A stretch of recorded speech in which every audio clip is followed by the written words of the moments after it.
Welcome to the Health Wealth Podcast and Radio Show with Forbes author and contributor Dr. Josh Luke, America's Healthcare Affordability Authority. Visit drjoshluke.com for information on speaking appearances and other resources. Dr. Josh Luke here with the Health Wealth Podcast and Radio Show. It's my honor and privilege to have Dave Chase with me today, author of The CEO's Guide to Restoring the American Dream. Did I get it right? You got it. And there's so much more to Dave. And when I think of all the mentors that helped me write this book about healthcare affordability, because remember, this was a new area for me coming from the provider side to help American businesses understand some of the well-kept secrets, with the curtain in the background here, pulling back the curtain on the hospital industry and sharing some of those things.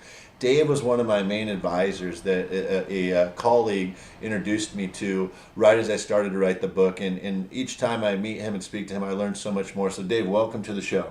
My pleasure. Looking forward to it. And, as we were talking off air, we have to have provider leaders really stepping up because it's really the whole industry that needs to have the transformation we're all committed to. Yeah, and let's start there. I mean, Dave and I, this is, I think, the second time we've actually met in person. We've talked a lot more. We've exchanged stories, emails, writings, but we have one thing in common that I think drives our passion for this healthcare affordability issue, and that is, hey, we can't afford healthcare ourselves, but we both have children.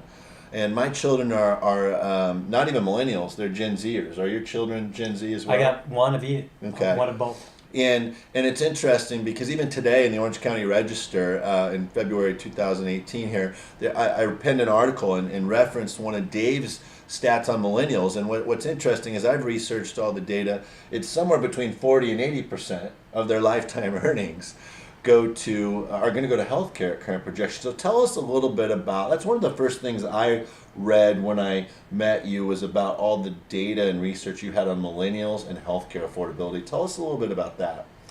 Yeah, around millennials specifically, I have to give credit to David Goldhill. He's a career-long CFO. He's actually a CEO now. And he wrote a book called Catastrophic Care that he actually broke down a millennial employee of his called Becky. And boy, it was stark, especially as you said, where it was like half, 2/3, 80%. Depends on what assumptions you make, but just extraordinary percentage of lifetime earnings. And my feeling is it won't get to that. I think there would be riots in the street because they'd basically be indentured servants to the healthcare system. And I think we have this opportunity before there's those problems. And you look at a lot of things that are changing in our society, from social media to smartphones to even food, that millennials are driving, and their successors, the Gen Zers, are driving that change. It's interesting, I think, a cautionary tale for the healthcare industry that so-called big food and big soda have had their worst earnings in decades in the last year or two. That's attributed to millennials. Mm-hmm. They're realizing that what they've been eating is not good. I call it food-like substances. And that's changing. So, of course, the industry is responding. You see, Pepsi and Coke buying juice companies and,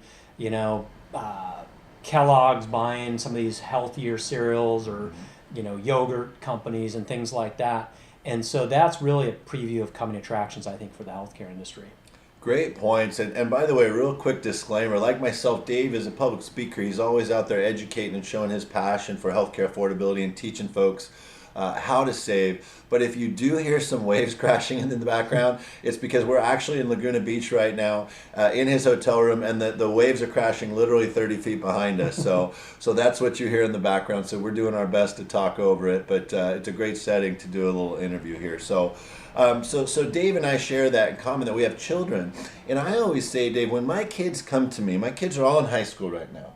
So when they come to me in 3 or 4 years and say, healthcare, I have no interest.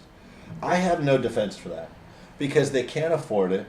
And they really have no incentive to try to afford it.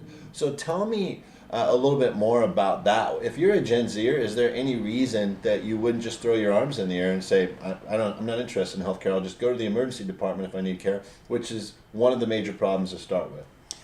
Yeah, and I sometimes joke that the healthcare system is designed perfectly for millennials. If you do the exact opposite of what we're doing, and it's understandable, particularly at the age of your kids, my kids as well. Most of us, unless we're unfortunate enough to have had a childhood disease, we didn't really start paying attention to the healthcare industry until our mid 30s. Start having our own kids, maybe our own health issues. Then you start paying attention, and it becomes something that's really not optional. And so the key thing here is the oldest millennials are at that point. Yeah. They're leaving that invincible stage, which many of us went through, where like, we're fine. We don't have to worry about the healthcare system. I'll just deal with that when I'm an old guy. Well, the oldest millennials are becoming those old guys. They're mid 30s. And so they will notice it. And even before then, they start to see what's taken out of their paycheck and going, what am I getting for this? What's going on? Most people, if you're not low income or you're not elderly, you get your benefits through your job. I mean, you and I are more freelance, so we have to go out in the individual market, but most people get it from their employer. So, and just in the last couple of weeks, we've seen stats that show millennials are now the largest percentage of employees in America. So, and you can tell that the whole millennial culture and millennial focus is a big passion for both Dave and I, because I think it's safe to say that both of us understand how important millennial culture is in society, because it's really become mainstream culture as they've become the dominant demographic. So, another thing that I wanted to ask about. When we talk about, you just described it. And for those of you who listen to the Health Wealth podcast and radio show, I just had an episode called A Barstool Summary of the Affordable Care Act. And that's actually where it took place with my father, who's a tax preparer. And let me give you the 30-second version of the 20-minute show. Yeah. I said in 2012, Dad, I think there's two flaws when he asked. I said, number one, they're expecting young guys like me, and back again at the time I was a little bit younger. I said, Dad, expecting young guys, healthy guys like me to pay for the older sick. And here's the thing, I don't know a single guy that would have got health insurance before age 40 if he wasn't forced to or got married, because we didn't do it until our wives forced us to, because we thought we were invincible. And the second thing, and having been a hospital CEO of safety net hospitals, I said, Dad, those folks that come to my hospital know they get care for free in the emergency department. And if you told them they have to pay $400 a month for their family, they're going to say, I have no interest.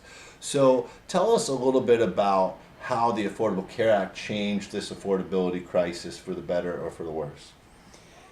Yeah, I mean, I think the framers had great intent. And certainly you see that there is this dichotomy. It's been reported some lately of the people who, in the Medicaid expansion, did quite well. They get more people on Medicaid and gotten that. And what has happened is there's been some resentment, and those people are just up a notch income-wise, that particularly when they're in the individual market, and premiums have gone up to the point where they're 50% higher than they were when the bill passed. And you call their coverage almost no coverage, because they're having $6,000 deductibles, and the figures I've seen say over half of American households have less than $1,000 in savings. So you're a bad stub toe away from financial ruin in that scenario, and you're paying a lot on the premiums. And so the premiums did go up. They basically doubled down on the existing system. So to think that that would have caused things to suddenly get right on pricing sort of fails Econ 101. Particularly, for the carriers, there's this, to get into little of the weeds on the Affordable Care Act, there's this requirement called the medical loss ratio, where they have to spend 80 or 85 cents on the dollar. And I actually had this detour away from healthcare for over a decade. First piece I wrote when I came back, shortly after the ACA passed, was health insurance is bunker buster. Yeah, I really that's great. And basically said, look, one health plan executive put it to me really bluntly, and of course off the record. He said, we're legally required to facilitate price gouging because we have a duty to our shareholders to increase profits. And when you cap the percentage that we can make, the only way you can increase profits is increase, the denominator in that Sure. equation. And so that's why you've seen costs continue, the end costs going up, even though really the underlying costs of healthcare haven't changed much. Yeah. It's not like doctors are paid differently than they Sure. were 10 years ago, or nurses. The costs of the medical devices are largely the same, but it's been this dynamic to drive costs up, even though the underlying, or to drive the price up, even though the underlying costs really haven't gone up. Yeah, it's been a really interesting journey for me to go from the provider side to learn about so many of the programs that are working out there. And I want to talk about one that Dave spearheads, and I want to start by talking about in Health Wealth. My recent book, Health Wealth, is Healthcare Bankrupting Your Business, 9 Steps to Financial Recovery. Step 4 is called the Independent Carrier and Broker Review. And it's largely based around a model that Dave created. But what I want to say before we ask you to tell us a little bit about the Healthcare Rosetta is, in my book, it's not clear whether I'm saying, hey, your broker is being unfair to you, because I didn't take a position. I just said, just as you would with your spouse and your budget at home, when you realize, hey, financially, we need to cut back our spending. Let's assess every expenditure we had this month or this year, and let's make sure it wasn't wasteful. That's really what Step 4 in Health Wealth is about. Assess every dollar your company spends on healthcare, whether it goes to your carrier, broker, or provider. So in that chapter, we largely talk about the Rosetta being one of the only ways to do that truly independently, because we're also going to talk in a minute about the broker versus the certified advisor. But in the chapter, what we say is, hey, we want to come in and with your broker assess every expense, including what he or she's paid, because that's part of the expenditure. So tell us how closely that resembles Rosetta, and then tell us a little bit about the Healthcare Rosetta. Yeah, for sure you want to scrutinize these things, and I would say there is some health, benefits brokers, benefits advisors that are worth their weight in gold, and they may be underpaid for what they're doing. Sure. But that's probably 5% of them, so a lot of what the Health Rosetta is, I just came up with that name kind of out of frustration, where I was seeing that there was folks who'd cracked the code across from the delivery side to the benefits consultants. And I said, gosh, healthcare is indecipherable. Well, Egyptian hieroglyphics were indecipherable. And the Rosetta Stone decoded that. And so I called thus the Health Rosetta, because these people had cracked the code.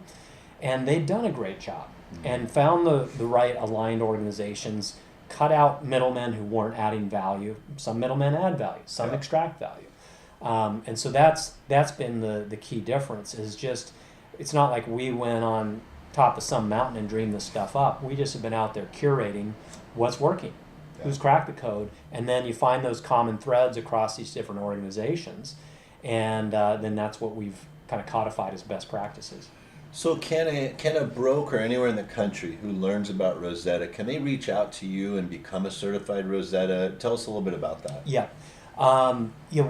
We launched this in the fall and have been very pleasantly surprised that in the first month or two, given what we were projecting would happen over the next 2 years, we had more than 2 years of applications to get in. It's not like a mail-in diploma thing. We have a bar there. Okay. And so it's a problem. It's a gold-plated problem, but we're working through that. So yeah, Good. they definitely can apply. We're really looking for people who've done it and had success, and they want to continue to up their game. And then there's others who are mission aligned. They're like, look, and I'd say there's two big buckets. There's ones that are kind of starting their career, they want to do things right from the get-go. There's others, maybe they've been doing it for 20 years and had that awakening of, look, I know about this industry. I am fed up with what it's doing to the people I serve. I'm going to dedicate the rest of my career to doing this right. I want to work with people who are mission aligned and have gone through some of the bumps in the road that you have anytime you change something, so they can learn from that collective wisdom. And so they apply, they go through that process. We're working through the backlog on that. But in the meantime, we've got a website, and we are trying to be open source about this and make that available. So even before that, they can go to the site, pull these case studies out there, and start to do some of these things. Some of these things are quite straightforward. Yeah.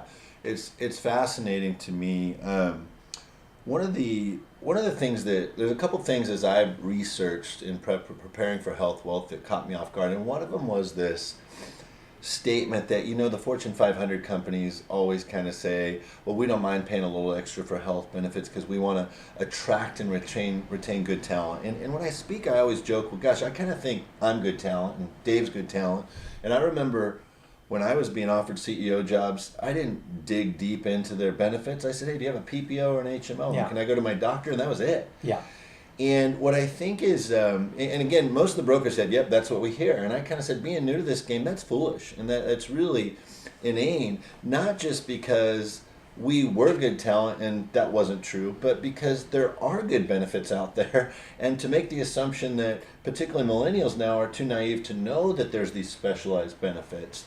There is local medical tourism and things like that where you have centers of excellence. I just find that ignorant. Do you still hear that a lot?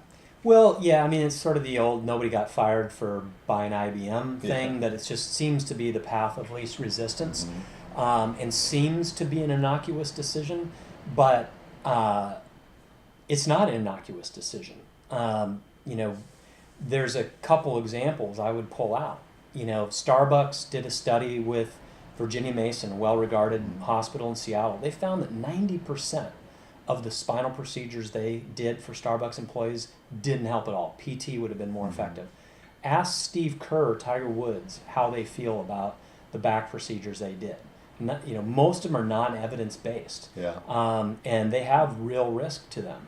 And we know that, in fact, that very issue, one of the biggest single on-ramps to the opioid crisis is back pain related. People will get prescribed opioids for back pain, or they'll have a back surgery they shouldn't have gotten and then get prescribed, then a subset of them get addicted.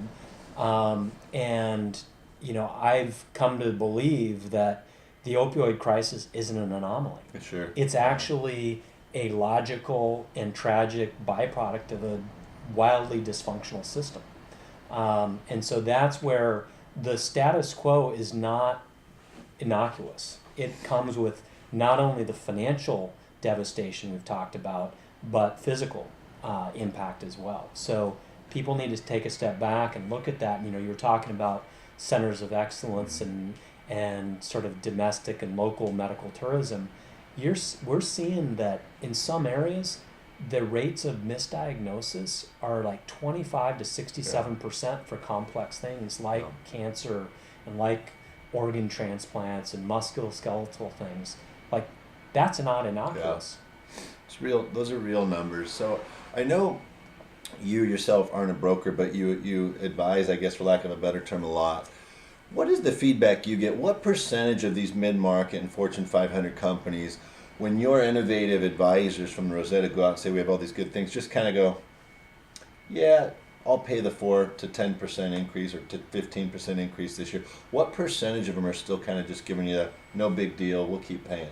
Yeah, I mean, I would say we're in the 90% stage that they're just accepting it, and they're part of their acceptance has just been pushing onto the back of the employees, but that's kind of run its course. Sure. I mean, you consider that 60% of the workforce makes less than $20 an hour. There's been stagnant wages for 20 years because of healthcare costs. Over half of households, I mentioned, have less than $1,000 in savings. The average deductible is $1,674. Over half the workforce has over $1,000 deductible. That math doesn't work. Yeah. Unfortunately, there is a market failure. That's one of the things we're trying to address with the Health Rosetta, where on the one side, it may only be 10% of the employees. That's still a big number. When you look at, there's hundreds of thousands of companies that truly want innovative next generation health benefits, but they're largely getting called on by the status quo folks that are shoveling the same stuff at them. And then on the other hand, on the supply side, there are some great supply side providers we've been talking about and some great benefits consultants, and they're often finding, they're going against the 90% who aren't quite ready to move. Yeah. And so we're trying to address that market failure. Like 10% is still a big number. Sure. So we can provide some matchmaking to address that. And it's like anything in society. There's that early adopter, early majority, late majority laggard. So you just have to work through that. The folks who aren't ready to move, nurture them along through that process. It may be next year when they're ready. It may be 2 years. But there are definitely ones that want to move now. Yeah. I want to talk now about your book. And you were kind enough to send me an advanced copy of your book. I know I shared with you some of the stuff I was writing. And mine was, I look at mine in 3 parts. Number 1, a system broken beyond repair is part 1, which I truly believe, and I know you do as well.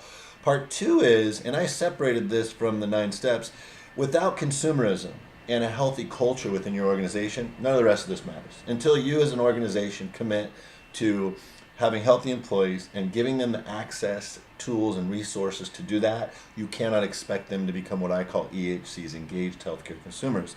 And part 3 of my book are the 9 steps, and they're 9 steps that are pretty simple steps. Most of mine are turnkey, where you hire somebody to do it. Yeah. Your book comes from a much different approach. So tell us about your book and the guide, and how it can be used by an organization. Yeah, I mean, you hit on some really key points in terms of you need to give the employee some tools to do that.